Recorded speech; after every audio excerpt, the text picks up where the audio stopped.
I'm gonna just make sure we're online.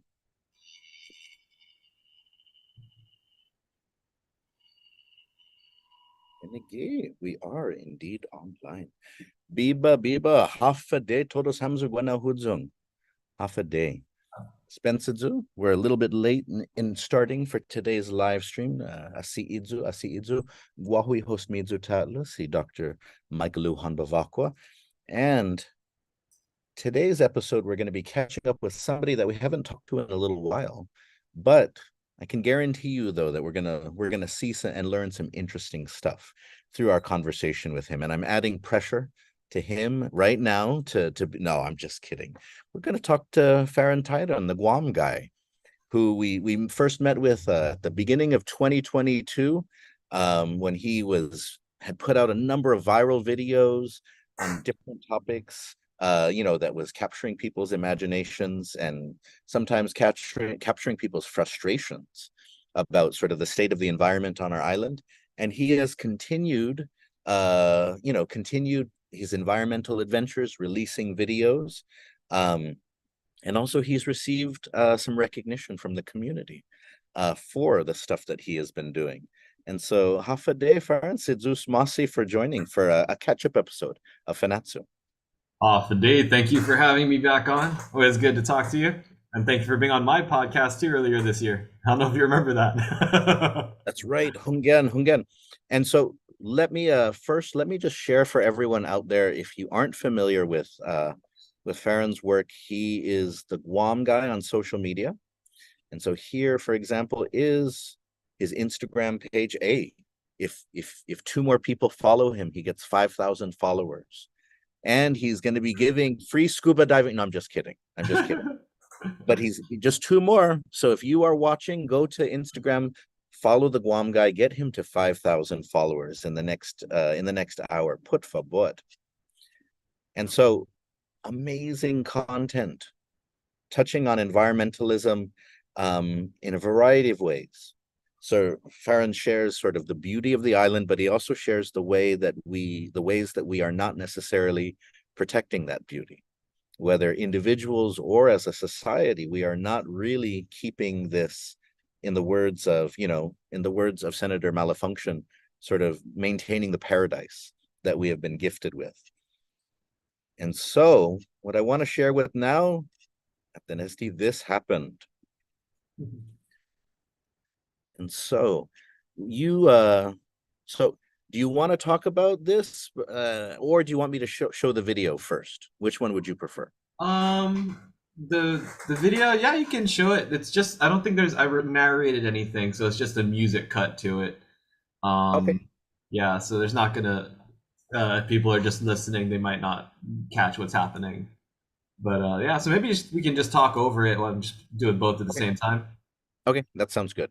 So talk to us about this. You received a resolution from the Guam legislature for all of your environmental work. And so talk to us about what it was like getting that resolution put forward. It was really cool. Like making videos, putting it out there on social media. The most you can typically hope for is likes and shares and follows, which I don't like to call myself an influencer. I just feel like it can be kind of a little cringy sometimes, or I guess depending on the type of influencer you're talking about.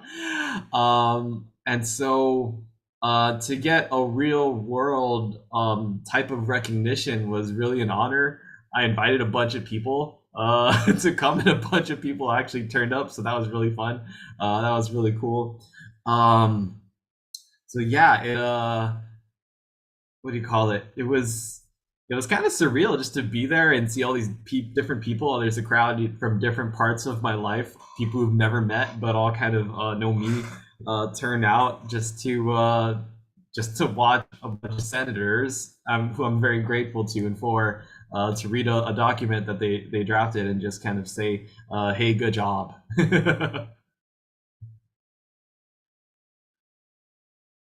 Again, look at all the videos. And so we can see it playing sort of behind us. You've included some of the videos of the work that you've been doing. I remember that. I remember that. Hungyan. Yeah, I got a copy of it somewhere around here. But yeah, it kind of mostly. So I like to actually I'll borrow it from the term from also Senator Malfunction. He said he would classify my content as being like enviro adventure, and so I thought that was pretty on the ball. Like I like to learn about the environment of Guam and the environment in general. And I like to do, adventuring around the island, rock climbing, diving, free diving, um, hiking, and so on. And sometimes combining those things like scuba diving under waterfalls to look for lost stuff. And which was invented by my friend Mike Kitagua, at least as far as we're concerned on Guam. And then also combining that with cleanups. So we rappelling off of Oka Point to clean up the cliff from the decades of trash that have accumulated there.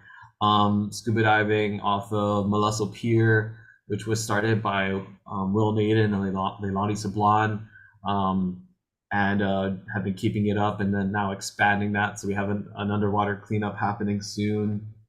We expanded that to Agate and outside the cemetery, or Hoggett as they would prefer to say now. And I can't even keep track of it all. I've been doing a lot of cleanups, been keeping pretty busy. Oh, Biba, Biba, Biba. So let me ask you this. So you've put out a lot of content. You've done presentations in the community, you've received resolutions. Do you feel like there's a change?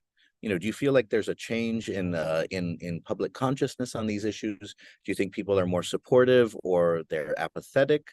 I mean, the pandemic was an interesting time in which a lot of people, because you couldn't move around as much, couldn't travel, do as much, people were reflective, in some ways, but it was also in some ways nice because there was less people using the island. And so less wear and tear and less trash in some ways. But do you feel like you've had an impact, or do you feel not so much? I actually really do, and I can answer that in a couple of ways, depending on what you're asking is changing. Do I feel like the island has changed? Do I feel like we've made a physical, visible difference to the cleanliness of the island? And I would say yes. And then the other type of change would be also in the mindset of people. And going with that first one, I I like to do extreme cleanups. I'm even wearing my shirt right here. Guam Extreme Cleanup Crew. We like to do extreme cleanups, which entails some type of adventure aspect. For example, I mentioned we're rock climbers, so we'll rappel off of Oka Point, pick up the trash, and then you pull it back up with the rope, or fly it up with a drone, like Bellowings Aviation would come out with their big drone. We'll rappel down, fill up mesh bags of trash. The drone will drop a rope, clip up the bag, fly it back up on top side, and then they can sort that out for trash and recycling. And I was talking with others about this, and they say, don't you get frustrated? Doesn't everything just look the same as it did, like you never did a cleanup? And I say no, because we've been very fortunate. Some of the places that we've addressed have never had cleanups or have very infrequent cleanups just because of the difficulty of access. So once we clean up a place, you can see the difference every single time. Maybe there's a little bits of trash that might, make their appearance, it is still an ongoing problem. But overall, our efforts are far exceeding the pace they get trashed by far. Another example, as long my Poggett cave and that trail, that hike is very special to me because that was the second hike I ever did, and that was me learning my way through the jungle and just being outdoorsy. Just starting, I guess I did grow up running around in the jungle, but this is running around in the jungle and somewhere outside of my house. And as long as I can remember, I always felt like some bit of regret and shame and embarrassment when I would take visitors or people hiking in there, because there's always like refrigerators and stoves and stuff like that all trashed along especially the top part of the trail. Well, oh, there it is, Typhoon Moir. brought brought us a lot of devastation to some of our hiking trails. And this woman was, I think, Diana Vargas, if I recall her name correctly, on Instagram. There it is, where Diana wanders. She's like, "Hey, this trail is trash. There's trees all over the place. It's not hikeable anymore. Almost unhikeable. Like, can you help with this?" And I'm like, "Yeah, that sounds like chainsaws. That's not something we do." And then I'm like, wait a minute, why not? We do. So we got a chainsaw. We put a call out, and now that trail is back to 100%, arguably better than it was before the typhoon in terms of access. And while we were in there, we got the refrigerator off of the trailhead and all of the other white goods. There's a fridge, a stove, and something else. We got it all out of the trail. So now it's cleaner than it ever was. Same thing with Tinago Falls. You go in there, bunch of white goods on either side, and I think we got all of them, if not all of it, if not most of it. And so there is a visible difference that we're making around the island, and I'm happy every time I go back and see that that it looks better. Biba, Biba, that's so nice to hear.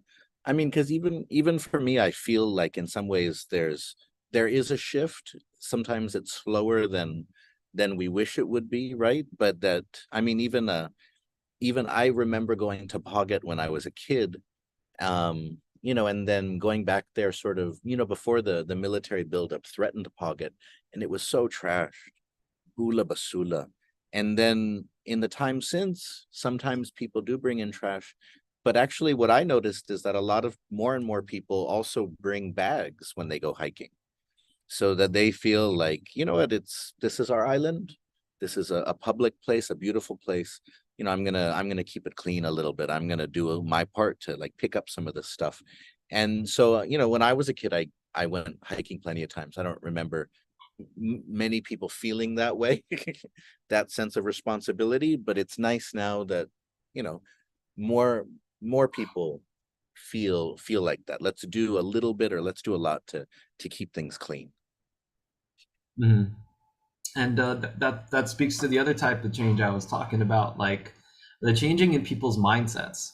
And so, if I had to say what it is I'm really trying to do, it actually isn't cleanup so much. Like the cleanups is just a part of it. What I'm hoping to try to do is to try to make it maybe cool, a little cool. I wouldn't really call myself a cool guy, but I do definitely think I do cool things. Rock climbing, super cool. Freediving, super cool things to do. And I grew up, I don't know if it's my generation or maybe it's gone back to infinity, 19 Tanaki, whatever. That I remember people, my classmates and peers going, I don't give an F, right? And as if that was cool somehow, like I don't care about this or that, and that makes me cool. And I don't know where this attitude came from or when it started, but I don't think it's a good attitude to have. And so if people just throw their trash, like litter and act like it's some kind of rebellious thing to do, something that makes you cool. I don't get it, never got it. And I thought, well, what if we go in the opposite direction? Like, what if we take better care of our environment, whether it's picking up trash or at least just not throwing your trash? That's all I'm asking for. Just don't throw your trash at a minimum. and if what if that can be made cool? So like, what if we show like, hey, there's some crazy weird people out there willing to go rappelling and diving for other people's trash. Maybe there's something to this. That is kind of cool. You know what? Why do I throw my trash? Or what? Why did my uncle throw his trash and I never thought about it? And so, and that's one thing I try not to do. I try not to be too blamey. I don't think it's productive. I'd rather be kind of solutions oriented and focused. And because it's, if you grow up in a family or a community and that's all you see and all you know from the time you're born and growing up, and you don't question it, that's not your fault. You never had a exposure to better examples, and I try to be a good example. I definitely fail here and there, but I make the effort, and I invite everyone to make some effort. Biba, Sidus Masi, Sidus Masi.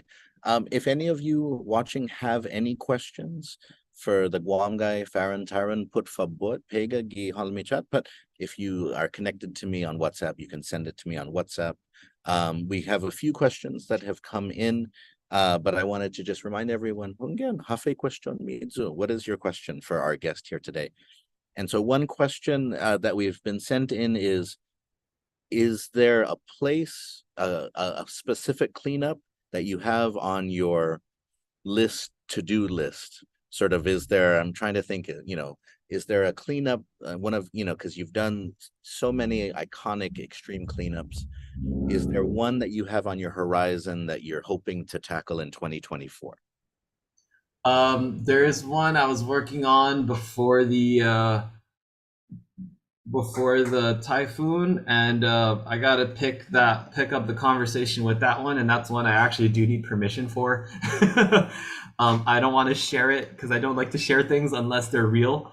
Because sometimes we make our plans and we hype it up, and then like 6 months later, hey, what happened with that? And then it's like, oh, this and that happened, so it couldn't happen. So I prefer to just keep things to myself until they're happening. I'm not going to turn the camera around, but I have a big whiteboard filling up half of the wall behind my desk. And let's see. Oh, one I haven't done yet is Yamatic Bay or Humatek Bay. Maybe rappel down that cliff a little bit. Guaranteed stuff blows off because the wind direction is that way. Off of Fort Soledad, maybe rappel down in there straight into the grass. It's fine, whatever, and just see what might be in there. And at the same time, have a dive team in the bay, looking for any kind of trash that washed out in the river. That's something I'm happy to share. That one we can make happen. Let's see, what's another one we haven't done? We did, oh my God, I think we checked off almost everything. Kabiba. yeah. Agate Cemetery. We did that for the first time this year. Yeah, so there's two on here we haven't done that, but I'm not ready to share them. Biba. Is there just a follow-up question to that question? Is there somewhere you think our type of skills could be used? Is there a request in there, or is that just a curiosity question? Ooh, let's ask. So any of you, for those of you watching, if you have any specific requests for a certain area, comment or let us know, because some of these, really trashed areas are hidden, from most people if you're kind of driving by, or if you have anything, if you have any sites, put fabot, comment, let us know. Oh, here's another question from Senora Lillian Cruz. Hafa day, Senora Lillian. Agui mas donklu nagwehan fanatsu, biggest fanatsu follower, si Senora Lillian. And she wants to know, do you ever present or talk to kids at schools about what you do for the island? Yeah, totally. I usually will talk at season high school once a year. I just talked at SIFA a few weeks ago, SIFA Middle School, like charter school. It's been a while since I've given a talk at GW. Yeah, I give school talks. Yeah. Hi. Do you have a student in school? Do you have a family member in school? Do you? I think what Senor Lillian is hoping, wondering, do kids respond positively? Because I think what you were mentioning earlier about how kind of people just learn to not care about certain things because maybe they see in their family not to care, and then they see in their family not to care about something such as litter or trash. But then also, I do definitely recall that at least, when I was growing up, caring about things was uncool. Like caring too much about things was not particularly cool. I wonder if for the new generation is there a possibility that caring about things will be cool, like that it's seen as a positive thing. And I think I see that. Mm-hmm.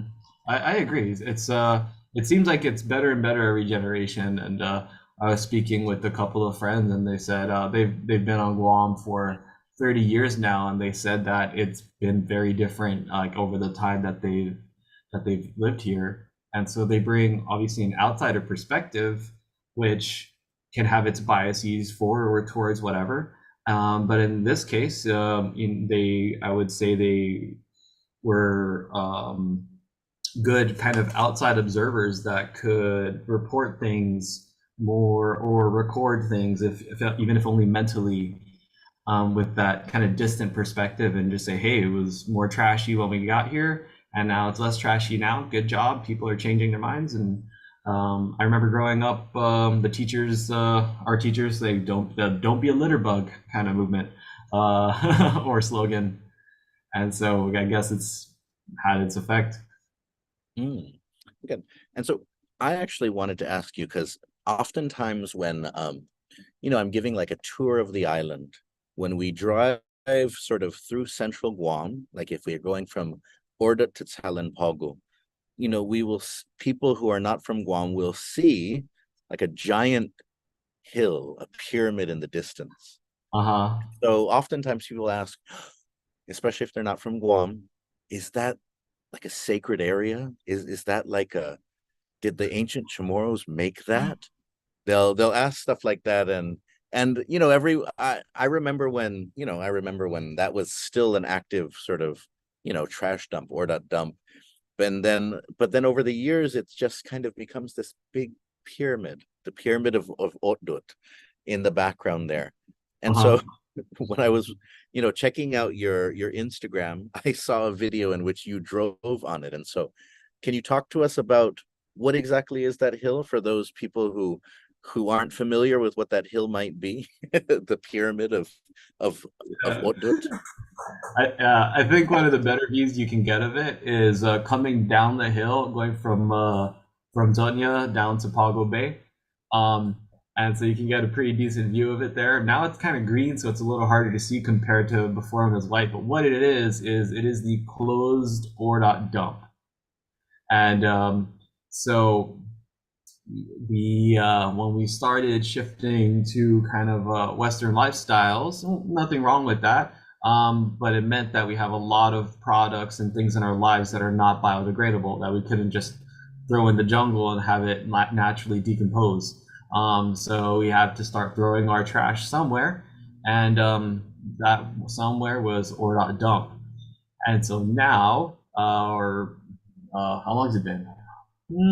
More than 10 years, less than 20, that the dump has been closed and they capped it. And so now the whole thing has I think a couple layers of plastic on top of it. And then on top of that, there's this mesh and some gravel in between. So there's some grass growing on it and so on. But since it's been closed, it's been being turned green. And also, the cool thing is it's really well managed. I mean, as opposed to just throwing trash in a hole with that cap, the water is interestingly managed. So water that hits the top of it doesn't enter the river. It's diverted off to some ponding basins, and then when those are full, actually it will enter the river. But there's no mixing of that fresh rainwater and trash. When fresh rainwater or any water mixes with trash, then that's called leachate. And so they separate the water that hits the top of the cap, the plastic cap, and they divert it elsewhere. And any water that's underground is the leachate is diverted into those three holding tanks. And then from those three holding tanks, they are disposed of through the way our sewage is. And it's just first through the I guess what you call it, the underwater discharge, like outside, like at Tingisan, for example, and Taki Island. Oh, Biba. And That there's no was smell. There's no smell. It was wild. Compared to the active Lon Landfill, you can drive around Lon Landfill, and it looks like the ground is boiling in some places because there's it's called Katla. ethynogenic bacteria underground breaking down organic material and otherwise. And when we constantly breathe, well, microbial organisms breathe too, basically. And as they're breaking these things down and they're exhaling gas, it just comes out in the form of bubbles, and it smells horrendous. It's really bad. That's no, I seriously thought that that's what it would be like on top of that mountain, on top of the, you have you ever seen the memes where you kind of you show one thing and then you say, I'm going to tell my kids that this is this, and it's not really Uh-huh. that. So I almost want to make one of those, but say I'm going to tell my kids this is Mount Lam Lam, and then show the Ordot Dump Mountain. I call it Otut Mountain as well. But okay, wait. So I know you have a video about the Luzon landfill too. Mhm. And Yeah, so it's shortly after that one. yeah, let's talk about that. What was it like visiting that other than sort of the intense smell? Well, let's see if we're gonna play it, we can listen to it. It was kind of Oh, here you go. that Oh, was hold on. I can here I can play it with the audio then. oh You want me sure, to play yeah. the audio? Okay. Yeah.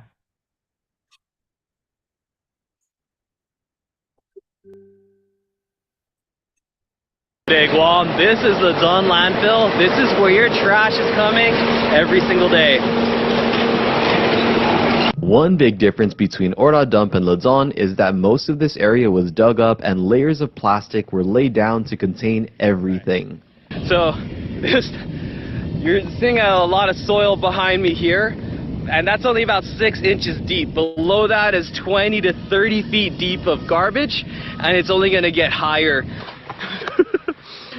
So this is this is the lighter. Oh my god, it smells so bad.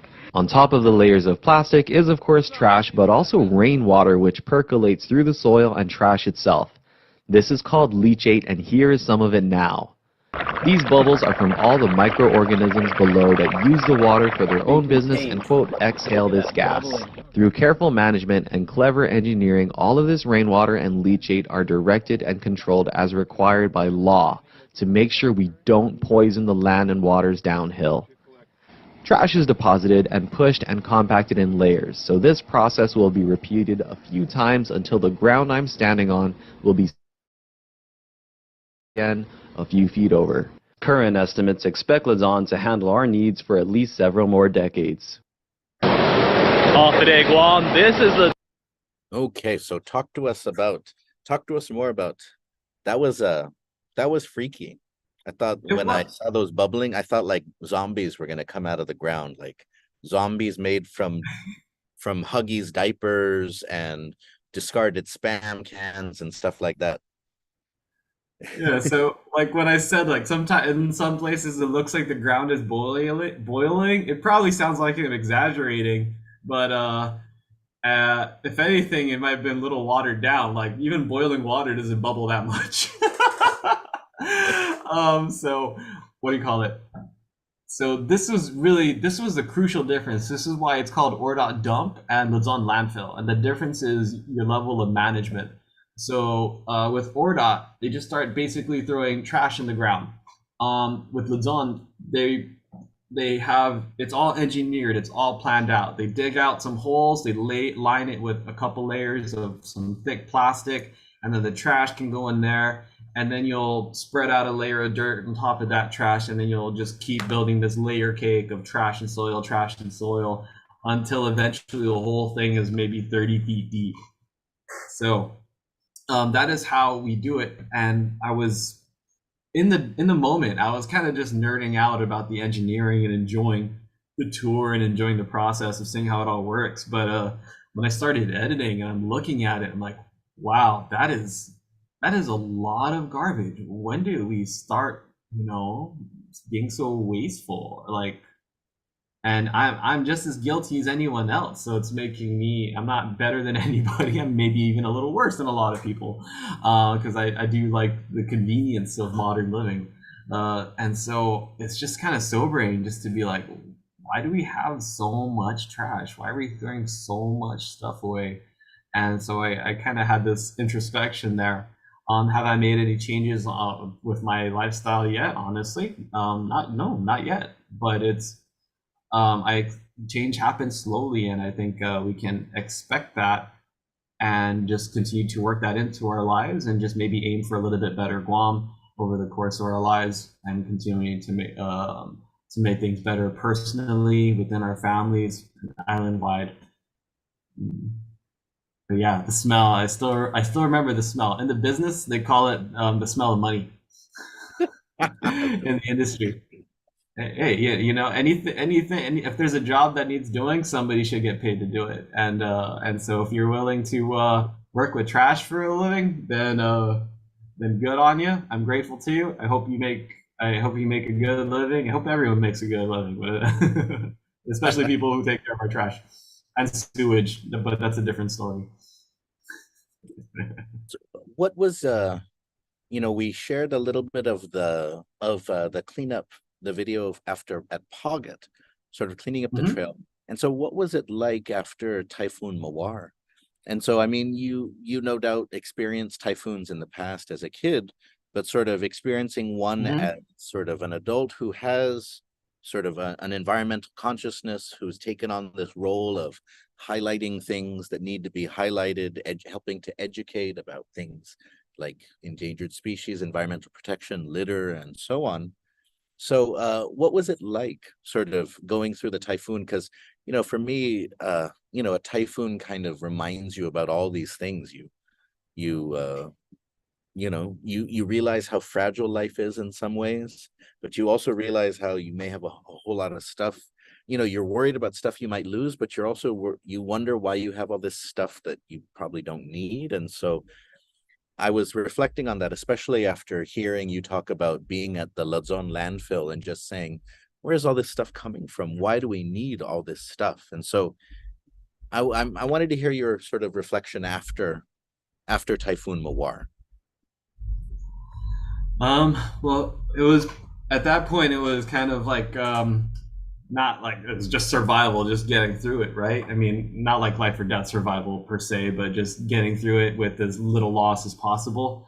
We kind of prepped a little too late, so weren't able to get plywood in time for all the windows. So we're like, okay, which windows are we gonna prioritize? So the bedroom, and then my home office with my tools and equipment. So the living room, we can, if anything happens to that, we'll be all right. It's kind of a funny story though. Nothing was breaking, but we had the wind just pushing water through the window, around the window pane, around the frame, just pushing it through.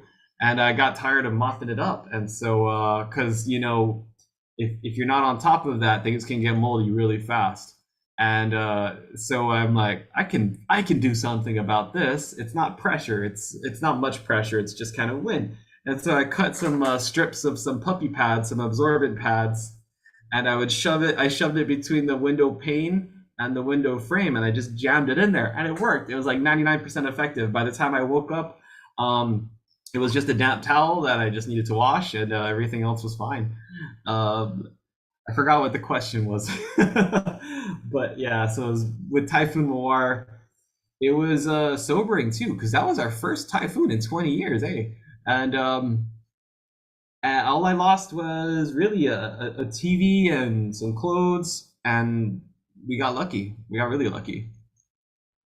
And then in terms of the community, though, because I know the first day that I drove around and you could see all of this trash everywhere, and then you could, it was, but then you could also just see as soon as they opened up, as soon as they said we could be on the road again, me and my kids jumped in the car so we could check on my dad, because, to make sure he's okay, because, we couldn't really text him or call him.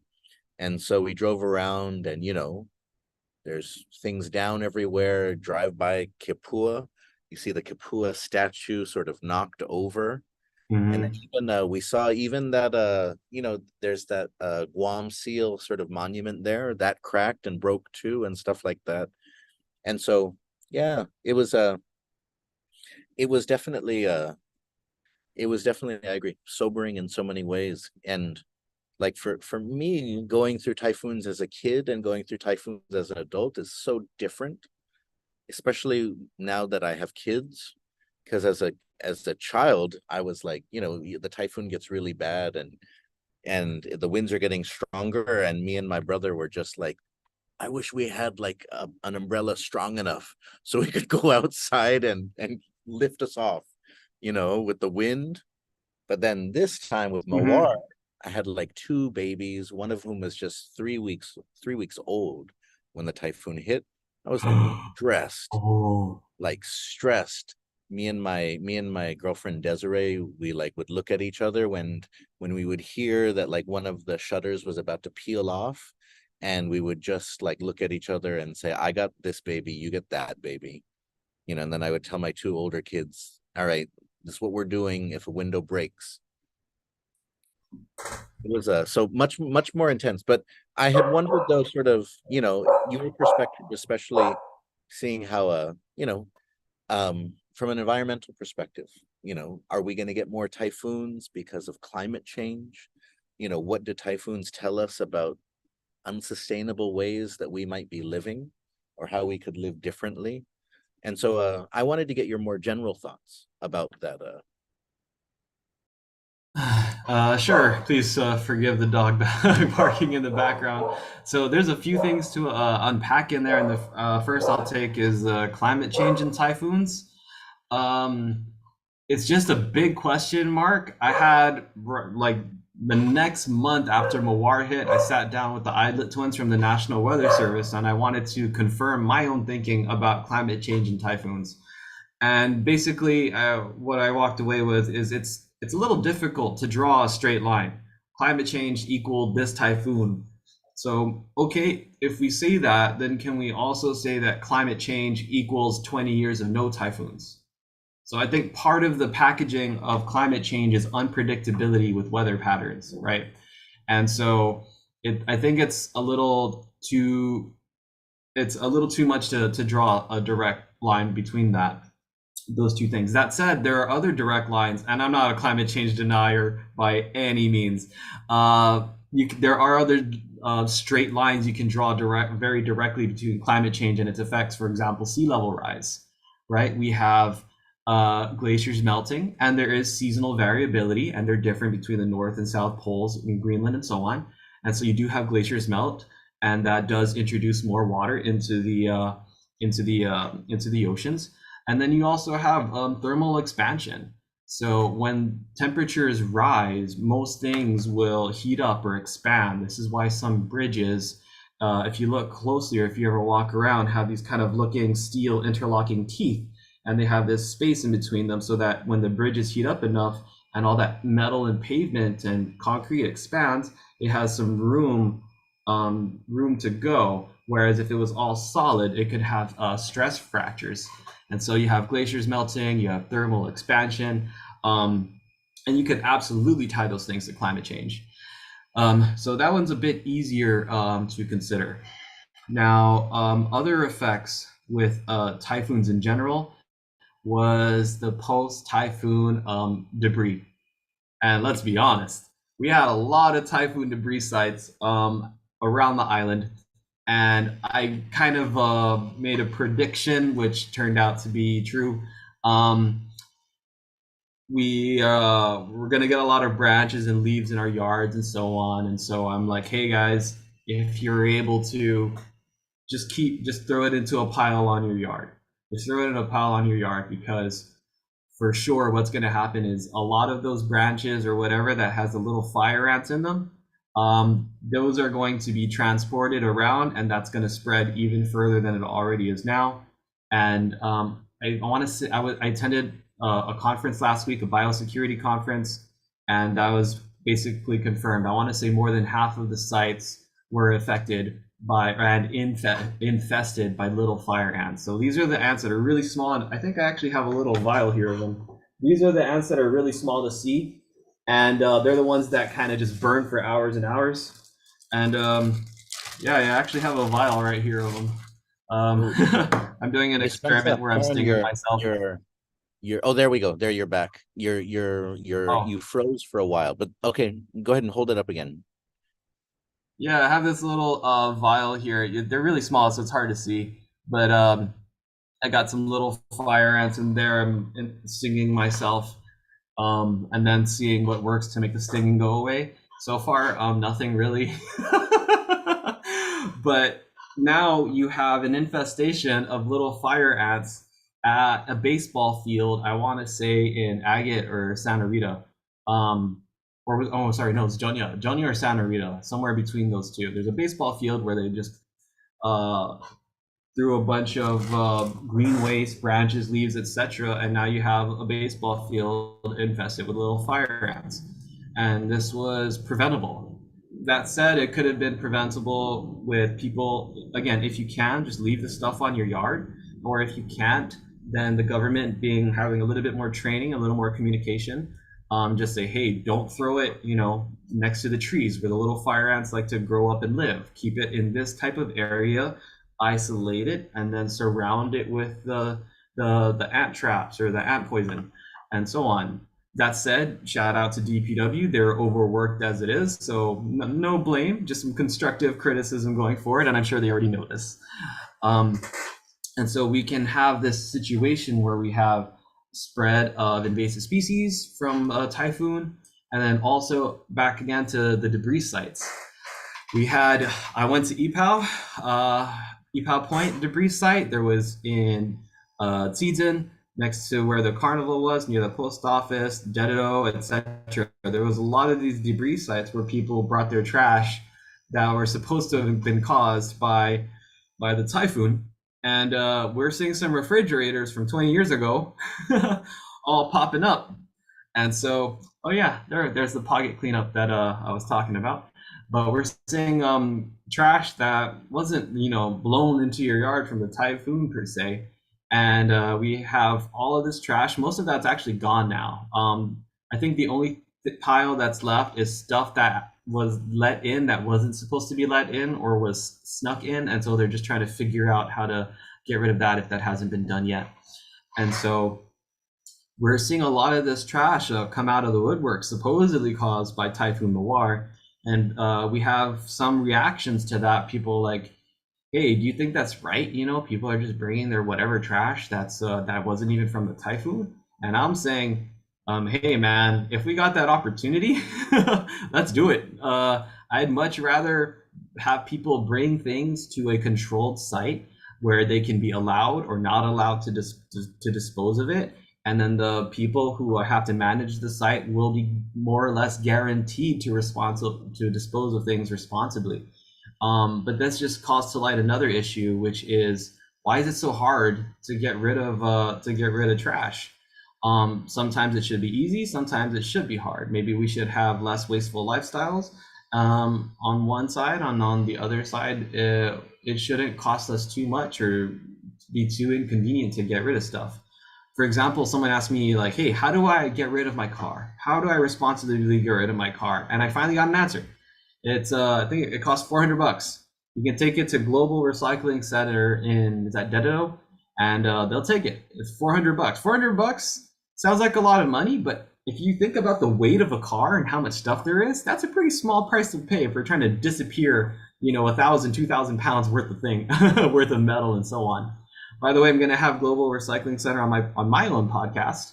I'm going to interview them this week or next week. So if people have questions and they want to reach out to me, please do. They also will buy your car batteries. You have an old car battery, you can take it back to wherever you bought it from and swap it for the new one, or you can take it to these guys and they'll give you $4 for it. They will also buy metal for I don't know, some number of cents or half a dollar for a kilogram or whatever, but these recycling centers will actually buy things from you. So check out their Instagram. They posted a menu recently, so you can learn what you can sell. You can sell some of your trash for recycling.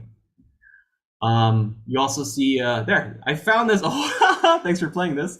I found an old car battery in the jungle on the trail to Tarzan Falls. Brought it over to them. It's literally covered in mud. I didn't even bother to clean up. I wanted to see if they would accept it. And they did. No questions asked. Actually, no, I take it back. They asked one question. They said, how many car batteries? And I said, just one. And they just gave me $4 on the spot. And so you can actually sell some of your trash. And so do check that out, Global Recycling Center. There's other recyclers such as, I'm just going to name it, but it's called Pyramid. I'm not familiar with their services or content, but so yeah, check out what the options are. Something you can't, I don't think you can sell TVs, gallons of used oil, electronics, things of that nature. You cannot sell those as far as I can recall, but you can dispose of them responsibly and you can dispose of them for free.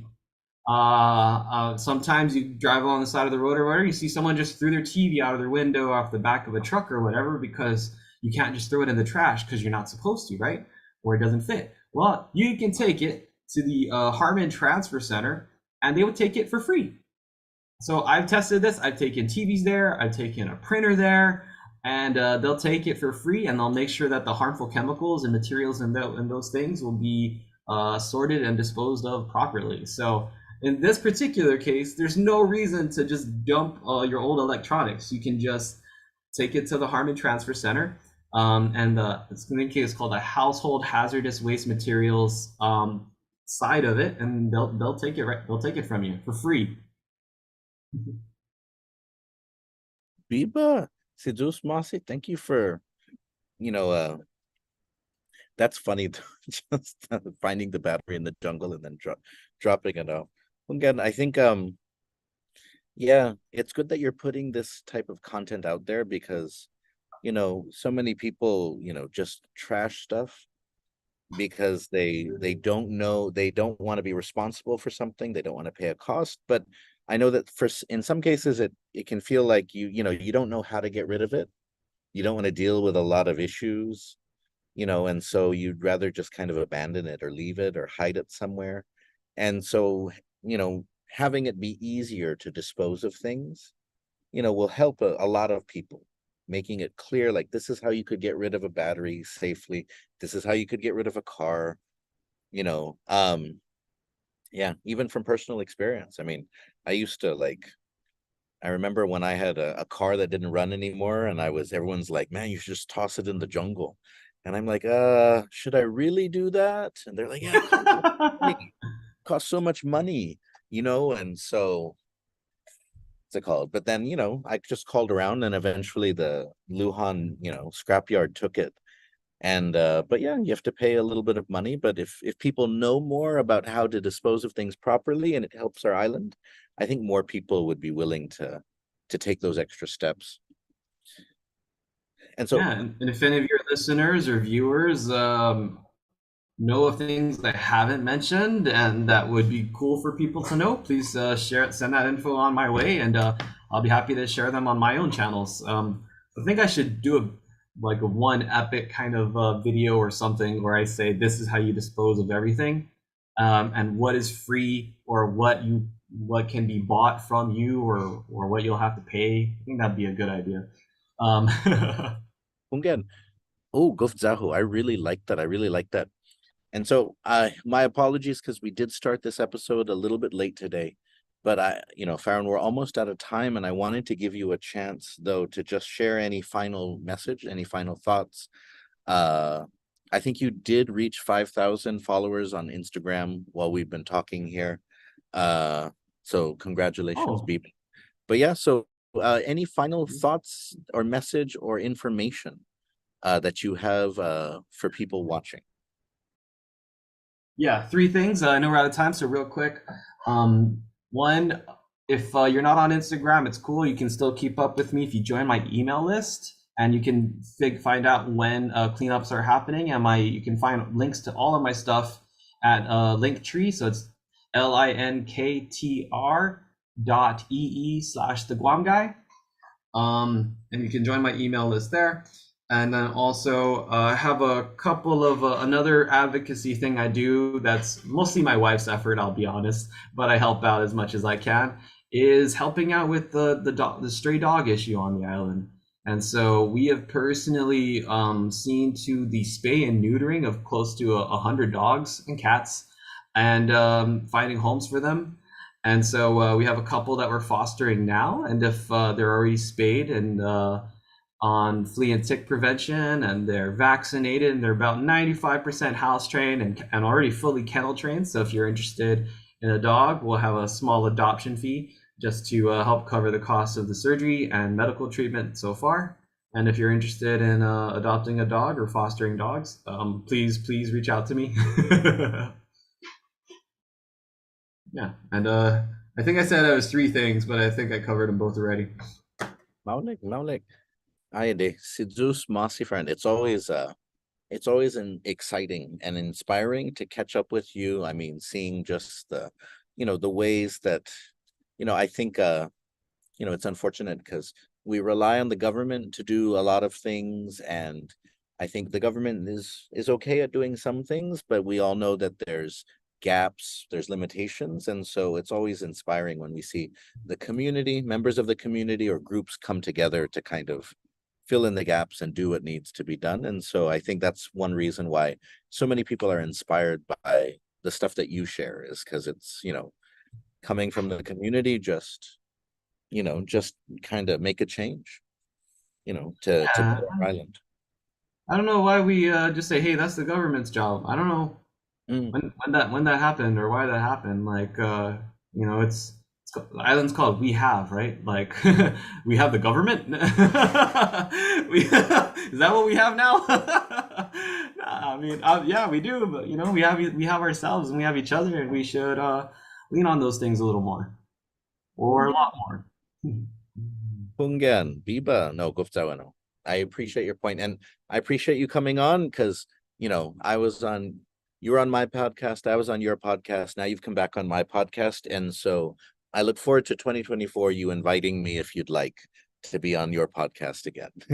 Yeah, we'll make it happen. Yeah. Okay.